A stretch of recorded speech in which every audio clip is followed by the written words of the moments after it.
seulement 13 ans, Johanna Jojo Levesque a connu un succès retentissant avec son premier single Leave Get Out.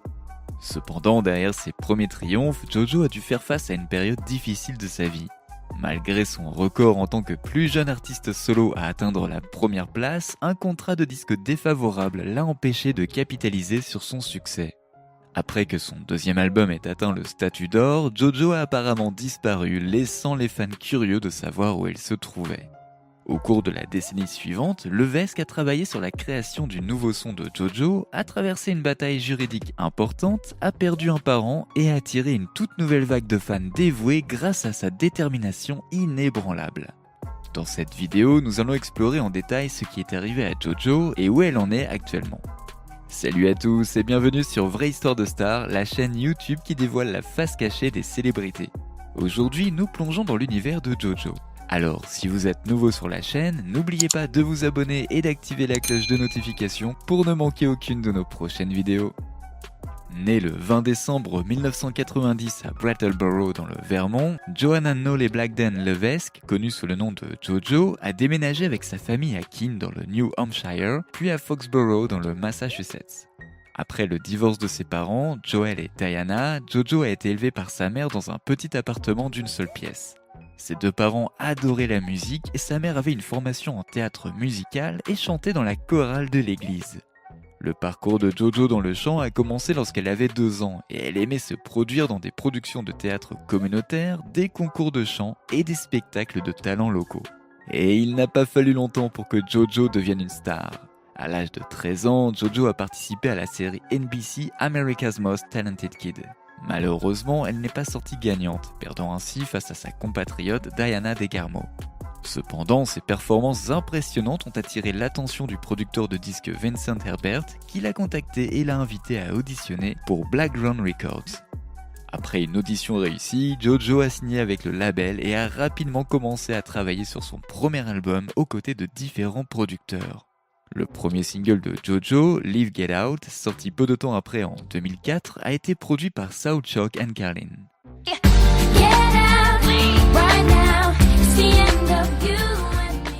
Il a connu un succès commercial remarquable et a grimpé dans les charts, atteignant la place numéro 12 du Billboard Hot 100 aux États-Unis et la seconde place au Royaume-Uni, en Australie, en Europe et en Nouvelle-Zélande.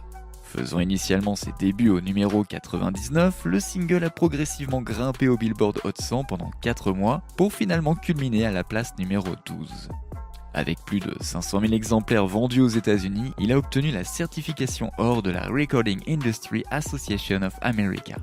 De plus, Leave Get Out a valu à Jojo son premier prix musical, un Radio Disney Music Award pour la Best Video That Rocks en 2004. En juin de la même année, Jojo sort son premier album studio éponyme, Jojo. L'album se compose de 17 titres, dont 3 qu'elle a coécrits et contient des collaborations avec divers producteurs de musique, tels que Brian Alexander Morgan, Mike City et Vincent Herbert. Le processus d'enregistrement a duré 8 mois. Dès sa sortie, l'album est entré à la 4e place du Billboard 200 et a réalisé des ventes impressionnantes de plus de 95 000 unités au cours de sa première semaine. Il a ensuite reçu la certification platine de la Recording Industry Association of America et s'est vendu à plus d'1 million d'exemplaires aux États-Unis. À l'échelle internationale, l'album rencontre le succès, se vendant à plus de 100 000 exemplaires au Canada, en Allemagne et au Royaume-Uni. Jojo a ensuite entamé sa tournée de promotion de l'album, commençant dans un centre commercial d'Atlanta et se terminant au South Shore Plaza à Braintree dans le Massachusetts. En 2006, quelques années plus tard, la talentueuse chanteuse sort son deuxième album studio intitulé The High Road. L'album a fait des débuts impressionnants en se plaçant à la 3e place du Billboard 200 et se vendant à plus de 108 000 unités au cours de sa première semaine. Il a obtenu la certification or aux États-Unis, au Royaume-Uni et au Canada avec des ventes mondiales dépassant les 3 millions d'exemplaires. Le premier single de l'album, Too Little Too Late, est devenu le single le mieux classé de Jojo à cette époque, atteignant la 3e place du Billboard Hot 100.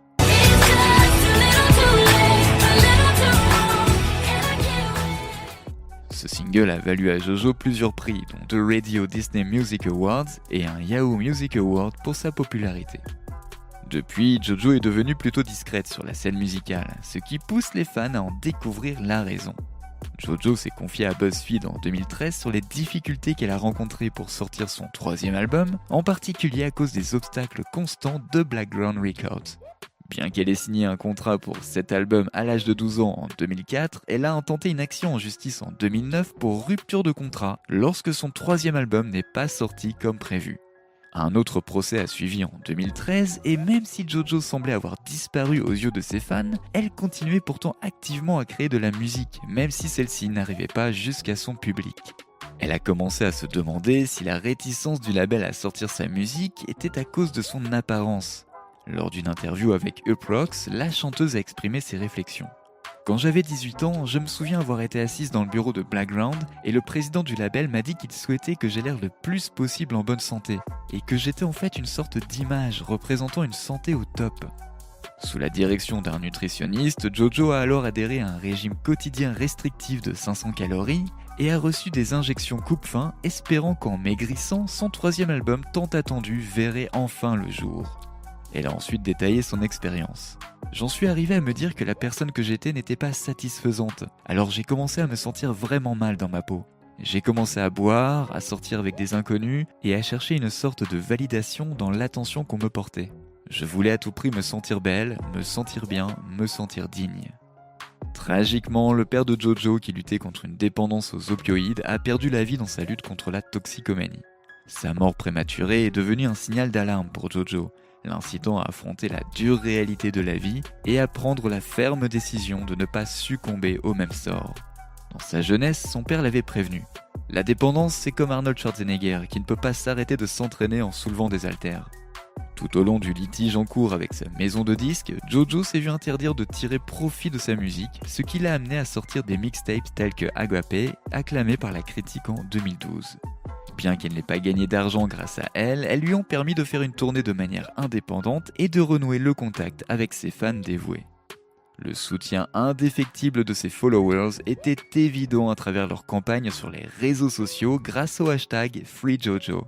Et c'est en 2014 que Jojo a remporté la victoire en étant finalement libéré de son contrat avec Blackground Entertainment grâce aux efforts du mouvement en ligne #FreeJojo.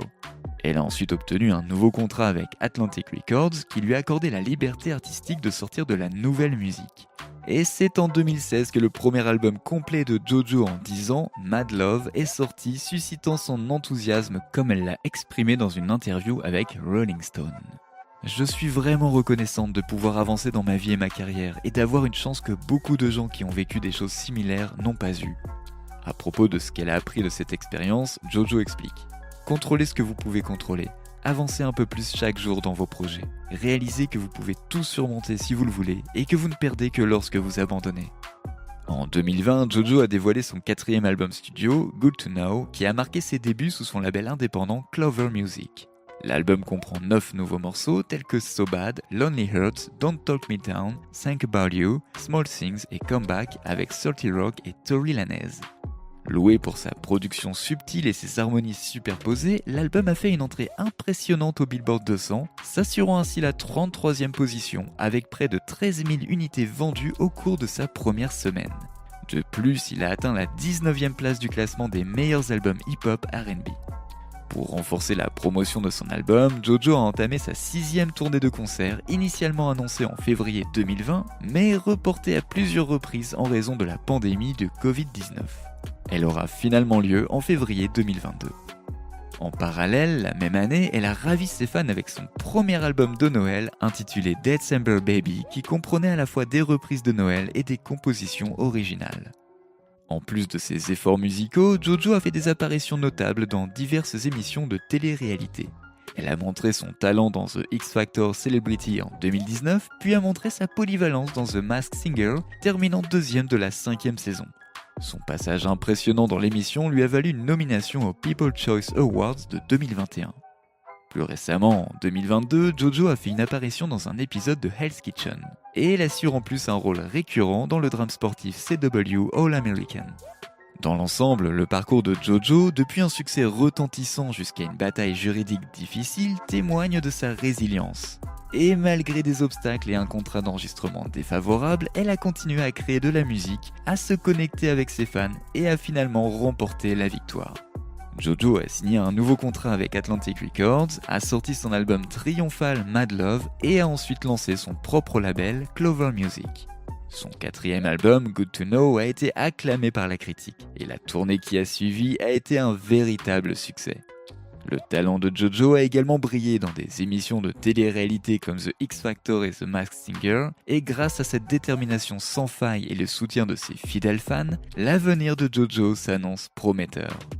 N'oubliez pas de laisser des commentaires pour partager avec nous votre avis et opinions sur toute cette histoire et peut-être nous apporter des idées neuves sur tout ça. N'oubliez pas de cliquer sur le bouton d'abonnement pour rester à jour sur toutes nos vidéos. À bientôt!